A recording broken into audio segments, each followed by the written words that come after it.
ഭക്ഷണം കഴിക്കുന്ന സമയത്തുള്ള മര്യാദകളിൽ പെട്ടതാണ് അമിതമായി വേറൊരാൾക്ക് നമ്മൾ കോരിയിട്ട് കൊടുക്കാതിരിക്കുക. സാധനമൊക്കെ കയ്യെത്തുന്ന ദൂരത്ത് വെച്ച് തിന്നോളി എന്ന് പറയാം.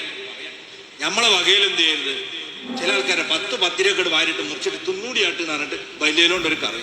ഇയാൾക്ക് ഇത്ര വിഷമുണ്ടാക്കിയ ഒരു സൽക്കാരം വേറെ ഉണ്ടാവില്ല. ഓരോരുത്തർക്കും ഓരോരോ രീതിയും ശൈലിയും ഒക്കെ ഉണ്ടാവും. ചില ആൾക്കാർ കുറഞ്ഞ കറി എടുത്ത് കൈമലാകാതെ അങ്ങനെ മുക്കി കുത്തി തിന്നുന്ന ആൾക്കാരെ, ചില ആൾക്കാർ ഞോണ്ടിങ്ങനെ ഒൽപ്പിച്ച് അതും നക്കിയൊക്കെ തിന്നുന്ന ആൾക്കാരുണ്ട്.